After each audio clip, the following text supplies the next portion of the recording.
Assalamualaikum sahabat-sahabat yang dirahmati Allah. Hari ini saya akan menceritakan kisah nyata yang begitu mengerikan tentang seorang ulama di Jawa Tengah yang diazab menjadi batu karena durhaka kepada ibu kandungnya. Di akhir hidupnya, tubuhnya perlahan mengeras, suaranya melemah, hingga akhirnya ia tidak bisa bergerak lagi. Ini adalah peringatan nyata bahwa ridho Allah ada pada ridho orang tua, dan murkanya ada pada murka mereka. Sebelum kita mulai, bagi sahabat yang beragama Islam, mari tuliskan sholawat untuk Nabi Muhammad di kolom komentar. Semoga sholawat ini menjadi saksi di akhirat kelak dan mendatangkan syafaat beliau. Tulis juga di komentar, apa pelajaran yang bisa kita ambil dari kisah ini? Jangan lupa like dan subscribe agar kisah penuh hikmah seperti ini semakin luas tersebar dan menjadi amal jariah bagi kita semua. Di sebuah desa di Jawa Tengah, hiduplah seorang ulama bernama Kyai Marzuki. Namanya harum di mana-mana. Pesantrennya dipenuhi santri yang datang dari berbagai daerah. Setiap kali ia berceramah, ribuan orang berbondong-bondong mendengarkan. Ia dikenal sebagai sosok yang tegas, berwibawa, dan penuh ilmu agama. Santri-santrinya sangat hormat padanya.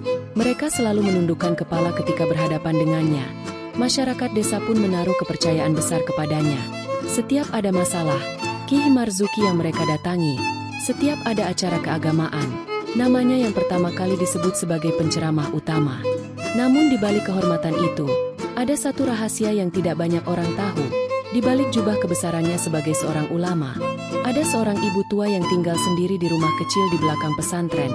Ibu kandungnya sendiri, seorang perempuan renta yang tubuhnya semakin lemah dimakan usia.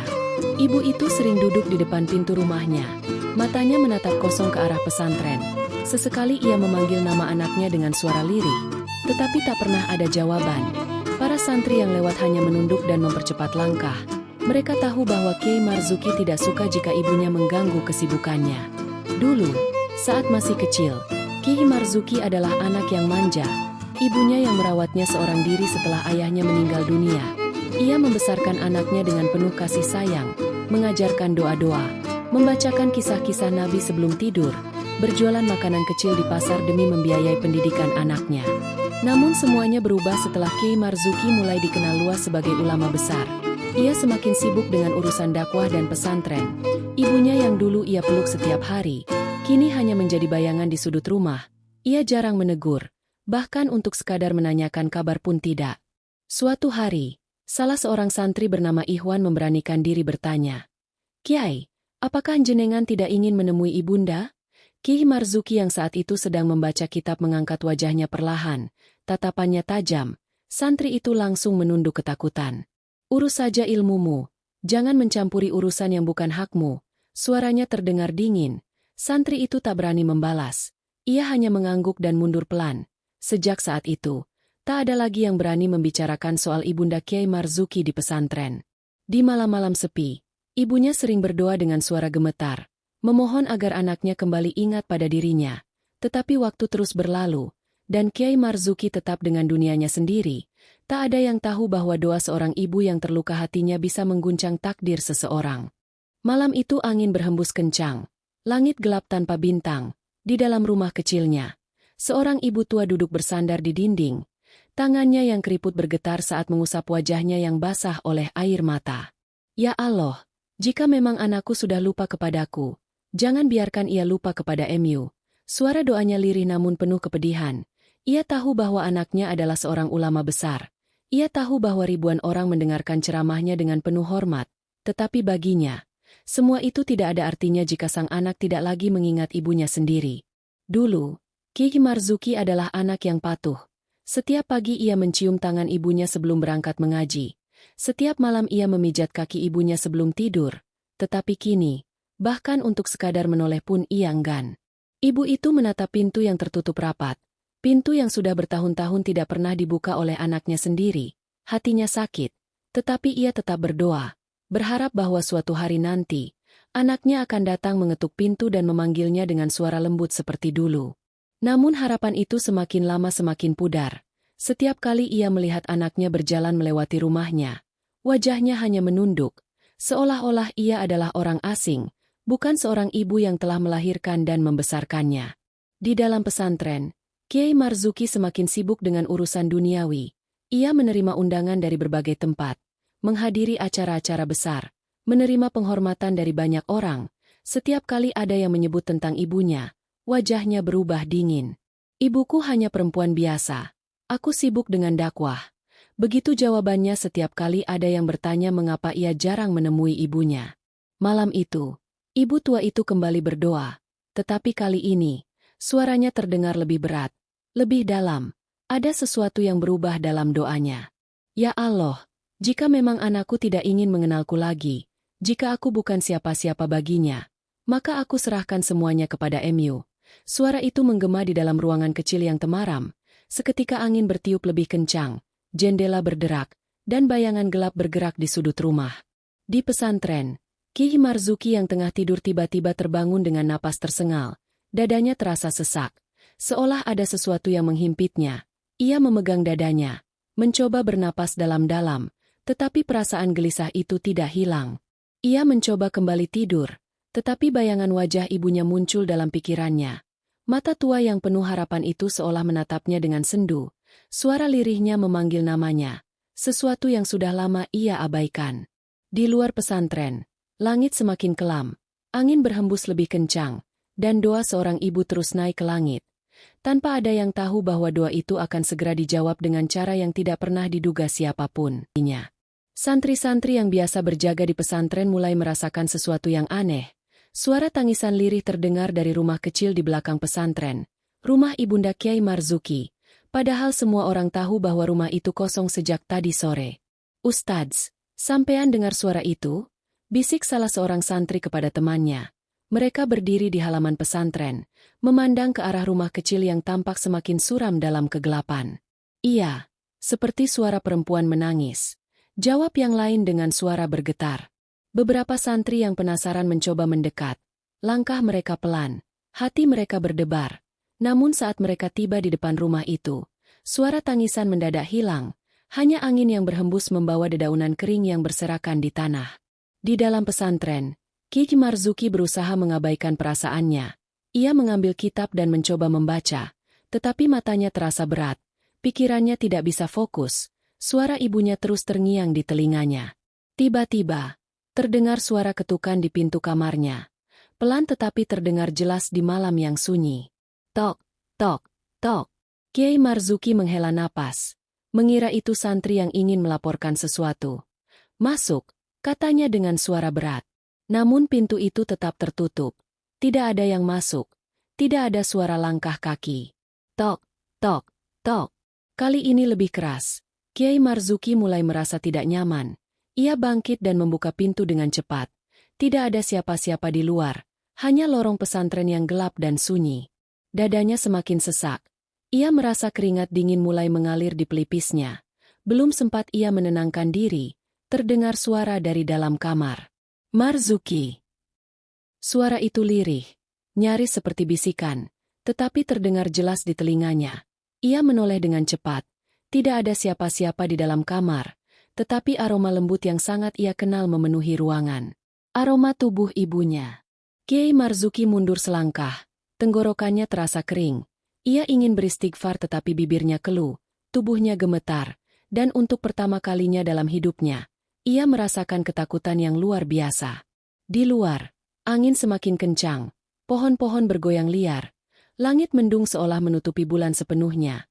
Beberapa santri yang masih terjaga mulai membaca ayat-ayat suci, merasakan ada sesuatu yang tidak beres. Sementara itu, di kamar pesantren, Kiai Marzuki duduk dengan tubuh kaku. Ia mencoba membaca doa, tetapi lidahnya terasa berat. Ada sesuatu yang mengikatnya. Sesuatu yang tidak terlihat tetapi begitu nyata. Dan malam itu, azab mulai menunjukkan tanda-tandanya. Sejak malam itu, Kiai Marzuki merasa ada sesuatu yang berubah dalam dirinya. Tubuhnya terasa lebih berat dari biasanya. Setiap langkah yang ia ambil seperti tertahan oleh beban yang tak terlihat. Bahkan saat mengajar di pesantren, suaranya tidak lagi setegas dulu. Setiap kali ia berbicara, dadanya terasa sesak seolah ada sesuatu yang menekan. Santri-santri mulai menyadari perubahan itu. Mereka melihat wajah Kiai Marzuki semakin pucat. Keringat dingin sering membasahi dahinya meskipun cuaca tidak panas. Beberapa kali ia terlihat gemetar ketika berjalan. Tetapi setiap kali ada yang bertanya, ia hanya menjawab singkat, "Aku baik-baik saja." Namun sebenarnya, ia tidak baik-baik saja. Setiap malam, ia dihantui mimpi yang sama. Dalam mimpi itu, ia berdiri di depan rumah kecil ibunya. Pintu rumah itu terbuka lebar tetapi kegelapan menyelimuti bagian dalamnya. Terdengar suara lirih yang memanggil namanya, suara yang penuh kepedihan dan kecewa. "Marzuki, anakku." Ia ingin melangkah masuk, tetapi kakinya tidak bisa bergerak. Tubuhnya terasa berat seperti tertanam di tanah. Semakin ia mencoba bergerak, semakin tubuhnya terasa membeku. Ia terbangun dari mimpi dengan napas tersengal. Keringat membasahi seluruh tubuhnya. Tetapi setiap kali ia mencoba beristighfar, lidahnya terasa keluh, seperti ada sesuatu yang menghalangi. Hari demi hari, tubuhnya semakin berat. Santri-santri mulai membantu memapahnya setiap kali ia berjalan. Wajahnya semakin suram, tetapi tidak ada yang tahu apa yang sebenarnya ia rasakan. Suatu sore, seorang santri memberanikan diri berbicara. "Kiai, mungkin sampean perlu menemui ibunda." Suaranya pelan tetapi cukup jelas terdengar. Kiai Marzuki menatap santri itu dengan mata merah dan sayu. Ia ingin marah, tetapi tubuhnya sudah terlalu lemah. Hatinya pun mulai goyah. Sesuatu dalam dirinya mengatakan bahwa ucapan santri itu benar. Tapi semuanya sudah terlambat. Malam itu, ketika para santri sedang beristirahat, suara gemuruh terdengar dari langit. Hujan turun dengan derasnya. Angin bertiup lebih kencang dari sebelumnya. Dan di dalam kamar pesantren, Kiai Marzuki berusaha bangkit dari tempat tidurnya tetapi gagal. Tubuhnya semakin berat. Ia mencoba mengangkat tangannya untuk mengambil air minum, tetapi tangannya tidak bisa digerakkan. Perlahan, ia mulai merasakan sesuatu yang aneh. Kulitnya terasa lebih keras. Bibirnya bergetar mencoba mengucap sesuatu, tetapi suara yang keluar hanya gumaman lirih yang nyaris tidak terdengar. Ia ingin berteriak, ingin meminta tolong, tetapi tenggorokannya seolah terkunci. Dan di saat itu, suara yang selalu muncul dalam mimpinya terdengar lagi. "Marzuki." Tapi kali ini, suara itu tidak datang dari dalam mimpinya. Suara itu nyata, terdengar jelas di dalam kamar pesantrennya. Dan kali ini, ia tahu bahwa sesuatu yang mengerikan sedang terjadi padanya. Hujan semakin deras, angin bertiup liar. Para santri yang masih terjaga mulai membaca ayat-ayat suci dengan suara gemetar. Mereka merasakan sesuatu yang tidak biasa di malam itu. Di dalam kamar pesantren, Kiai Marzuki terbaring dengan napas tersengal. Keringat dingin membasahi tubuhnya. Ia mencoba menggerakkan jari-jarinya tetapi tidak bisa. Sesuatu di dalam tubuhnya berubah. Kulitnya terasa lebih kaku, seperti bukan lagi daging manusia. Dengan sisa tenaga, ia mencoba menoleh ke cermin di samping ranjangnya. Saat matanya menangkap bayangannya sendiri, tubuhnya menegang, dadanya terasa semakin sesak. Tangannya, yang dulu lembut saat memegang kitab-kitab suci, kini berubah warna, dari coklat kemerahan menjadi kelabu kehitaman. Urat-urat yang biasa terlihat di bawah kulitnya menghilang, digantikan oleh retakan-retakan kecil seperti batu yang mulai pecah. Kiai Marzuki ingin berteriak, ingin menangis, ingin memohon ampun, tetapi lidahnya terasa membatu. Suara yang keluar dari mulutnya hanya rintihan lirih yang bercampur isak tertahan. Tiba-tiba, pintu kamar terbuka dengan sendirinya. Angin dingin berhembus masuk, dan di ambang pintu, berdiri sesosok wanita tua dengan wajah penuh luka batin. Matanya menatap lurus ke arah Kiai Marzuki. Ibunya. Namun ada yang aneh. Wajah itu pucat. Tubuhnya seperti bayangan. Seolah bukan lagi manusia biasa. Suaranya lirih tetapi penuh kepedihan. "Marzuki, kau anakku, tapi kau menolak aku." Kiai Marzuki ingin mengucapkan sesuatu. Ingin meminta maaf. Ingin bersujud di kaki ibunya. Tetapi tubuhnya semakin membatu. Dadanya seperti dihimpit sesuatu yang sangat berat. Air mata mengalir dari sudut matanya. Tetapi ia tidak bisa bergerak. Ibunya melangkah perlahan mendekatinya. Setiap langkahnya seperti gema yang mengguncang ruangan. Suara petir menggelegar di luar. Santri-santri yang tidur di ruangan sebelah terbangun dan merasa sesuatu yang aneh sedang terjadi. Kiai Marzuki memejamkan matanya dengan putus asa. Berharap ini semua hanya mimpi. Tetapi saat ia membuka mata kembali, wajah ibunya sudah tepat di hadapannya. "Aku tidak mengutukmu. Aku hanya berdoa kepada Allah. Dan kini, Allah yang menjawab doaku." Suara itu terdengar semakin sayup, tubuh ibunya mulai menghilang seperti asap. Bersamaan dengan itu, seluruh tubuh Kiai Marzuki berubah sepenuhnya. Retakan di kulitnya semakin banyak, dan dalam hitungan detik, ia tidak lagi merasakan apapun. Ia tidak lagi bernapas, tidak lagi bergerak. Dan di dalam kamar pesantren itu, di atas ranjang yang penuh dengan bekas keringat dingin, tubuh Kiai Marzuki telah berubah menjadi batu sepenuhnya. Pagi itu langit mendung, hujan gerimis turun membasahi tanah pesantren. Para santri berjalan menuju masjid dengan langkah berat. Semalaman mereka mendengar suara-suara aneh dari dalam kamar Kiai Marzuki, tetapi tidak ada yang berani mendekat.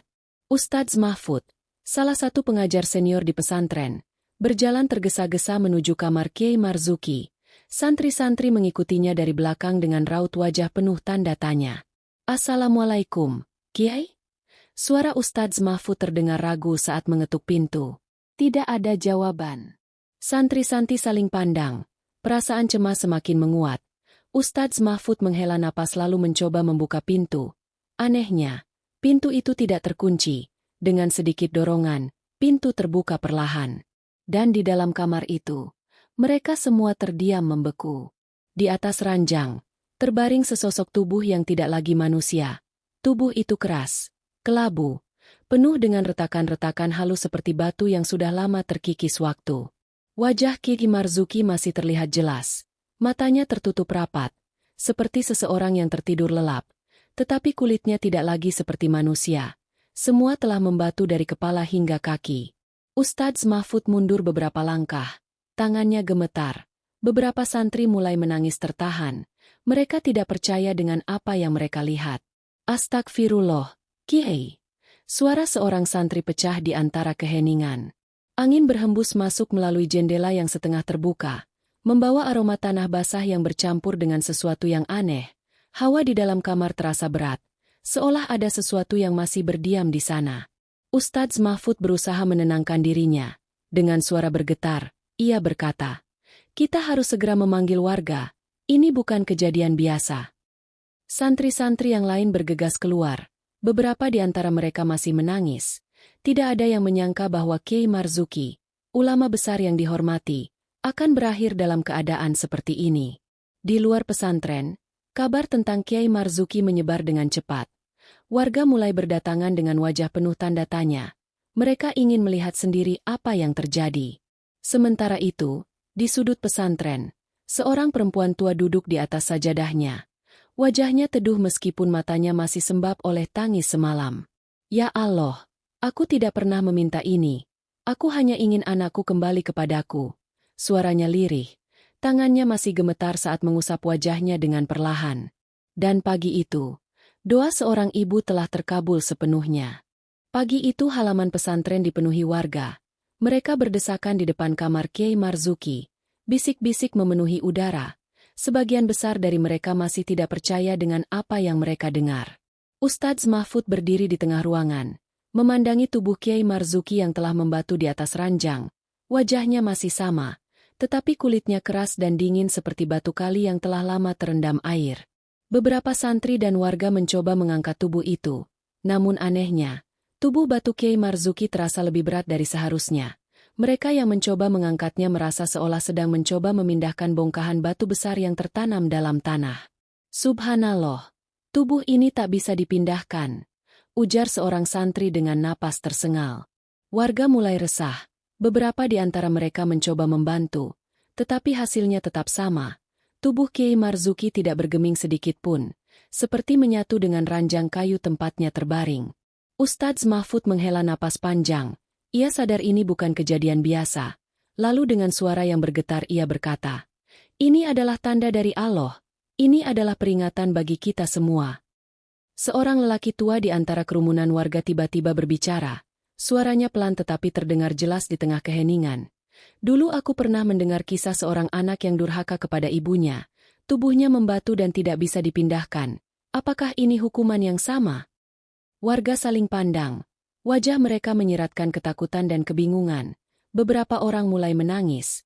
Ada yang beristighfar berkali-kali, sementara yang lain hanya berdiri dengan tubuh gemetar. Di sudut ruangan, Ibunda Kiai Marzuki muncul dengan langkah tertatih. Meskipun tubuhnya lemah, ia berjalan mendekati ranjang dengan penuh keberanian. Matanya menatap tubuh membatu anaknya dengan tatapan kosong. Kemudian dengan suara lirih ia berucap, "Anakku, kau telah meninggalkanku, tapi aku tak pernah meninggalkan doaku untukmu." Tiba-tiba angin bertiup kencang. Jendela kamar bergetar. Beberapa warga merasakan hawa dingin yang menusuk tulang. Suara gemuruh terdengar dari langit meskipun hujan sudah reda sejak tadi pagi. Dan di saat itu, perlahan, tubuh Kiai Marzuki yang telah membatu mulai retak semakin dalam. Suara retakan kecil terdengar jelas di dalam kamar. Warga menahan napas. Beberapa santri mundur dengan wajah ketakutan. Dan dalam hitungan detik, tubuh batu itu hancur berkeping-keping, berubah menjadi serpihan kecil yang berjatuhan ke lantai. Semua orang terpaku. Tak ada yang berbicara. Hanya suara angin yang berhembus melewati ruangan.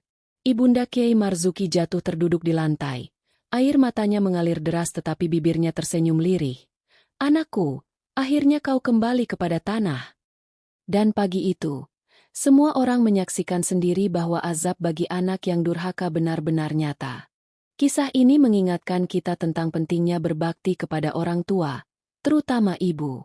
Dalam Islam, ridho Allah bergantung pada ridho orang tua, dan murkanya juga bergantung pada murka mereka. Berikut beberapa pelajaran yang bisa kita ambil. Durhaka kepada orang tua adalah dosa besar. Allah telah memerintahkan kita untuk selalu berbuat baik kepada orang tua, sebagaimana dalam Al-Quran. Dan kami perintahkan kepada manusia, agar berbuat baik, kepada kedua orang tuanya. Ibunya telah mengandungnya dalam keadaan lemah yang bertambah-tambah, dan menyapihnya dalam 2 tahun. Bersyukurlah kepadaku dan kepada kedua orang tuamu. Hanya kepadaku kembalimu. Quran Surat Luqman 14.